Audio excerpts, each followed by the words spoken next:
Bismillahirrahmanirrahim. Assalamualaikum warahmatullahi wabarakatuh. Kami mahasiswi dari Institut Agama Islam Negeri Langsa. Video ini dibuat untuk menyelesaikan salah satu tugas kelompok mata kuliah Manajemen Bank Syariah dengan dosen pengampu Alifian ME. Kami dari kelompok 2 terdiri dari 2 anggota yang masing-masing bekerja sama dalam memenuhi tugas. So, langsung saja ke video selanjutnya. Baik, saya sendiri Cuk Novitasari 43 2019 047 dan teman saya Amalia Ramawati 43 2019 060. Baik, kami dari kelompok 2 akan membahas prinsip-prinsip dan jenis akad bank syariah. Sedikit menjelaskan apa itu bank syariah. Bank syariah adalah lembaga keuangan yang mempunyai fungsi dan tujuan di dalam perekonomian. Fungsi dan tujuan bank umum meliputi kemakmuran ekonomi yang meluas, penyerapan tenaga kerja, dan tingkat pertumbuhan ekonomi yang optimal, stabilitas nilai uang dan investasi dan tabungan.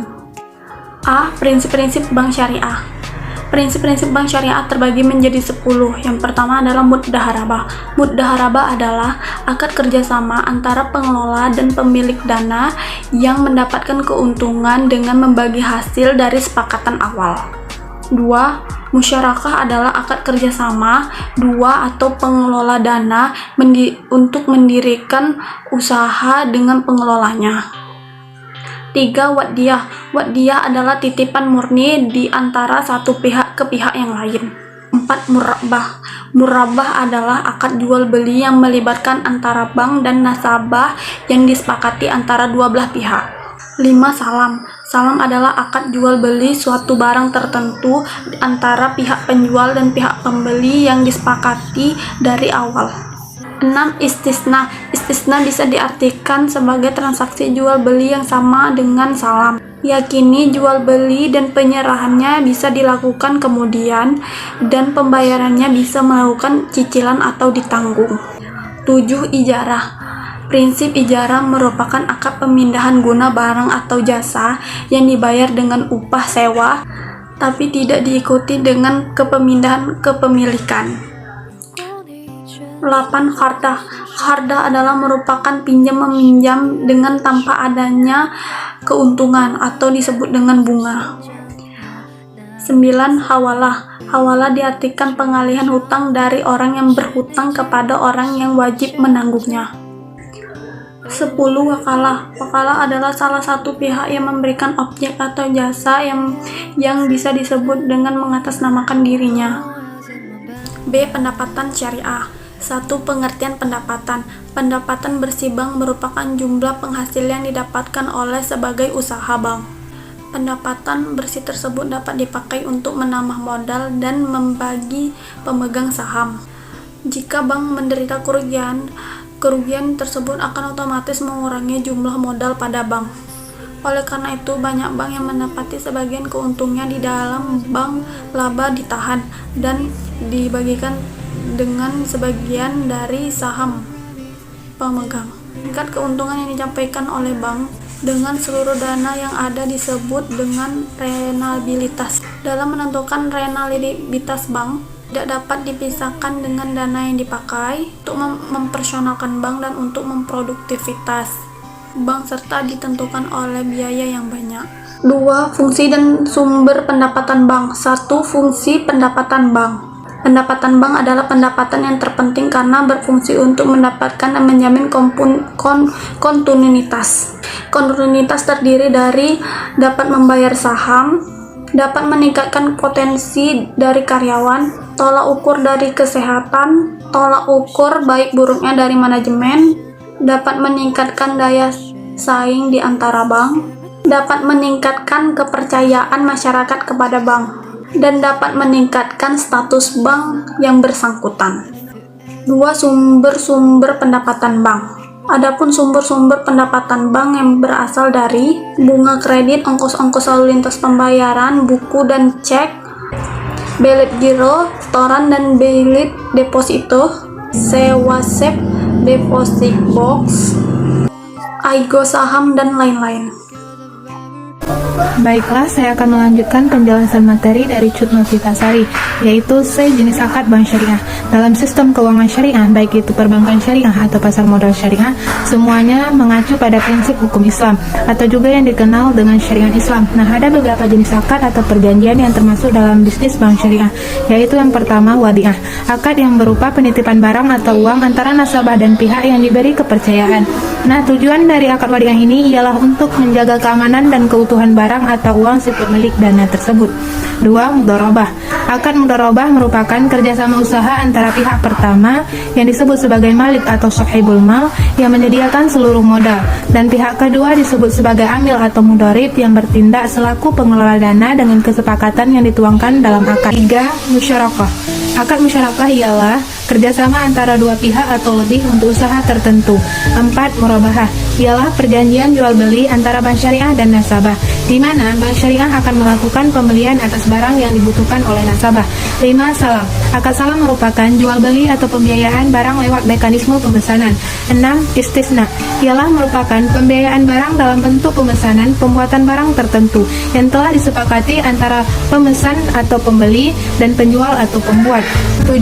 Ijarah ialah akad penyediaan dana dalam rangka memindahkan hak guna atau manfaat dari suatu barang atau jasa berdasarkan transaksi sewa tanpa diikuti dengan pemindahan kepemilikan barang itu sendiri. Selanjutnya, 8. Akad ijarah muntahiyah bitamlik ialah akad penyediaan dana dalam rangka memindahkan hak guna atau manfaat dari suatu barang atau jasa berdasarkan transaksi sewa dengan opsi pemindahan kepemilikan barang.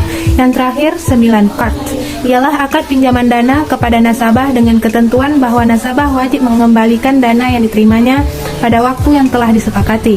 Selanjutnya, D. Ragam jenis pembiayaan bank syariah. Dalam ragam jenis pembiayaan bank syariah terbagi menjadi 3 jenis pembiayaan. Yang pertama, jenis pembiayaan syariah. Nah, lantas bagaimana dengan bank syariah? Apa saja jenis pembiayaan dan manfaatnya? Yang pertama, pembiayaan modal kerja syariah ialah waktu pendek ataupun waktu panjang yang diperuntukkan bagi para pengusaha yang membutuhkan tambahan modal kerja sesuai dengan prinsip-prinsip syariah. Yang kedua, pembiayaan syariah dengan skema jual beli.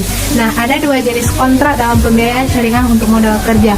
Yang pertama, pembiayaan syariah untuk modal kerja dengan skema murabahah atau jual beli. Selanjutnya, yang kedua dari ragam jenis pembiayaan bank syariah yaitu jenis pembiayaan syariah skema kerjasama. Nah, melalui pembiayaan syariah dengan skema jual beli, nasabah bisa merasakan manfaat lebih pada kredit di bank konvensional karena nilai angsuran tetap sampai periode perjanjian berakhir.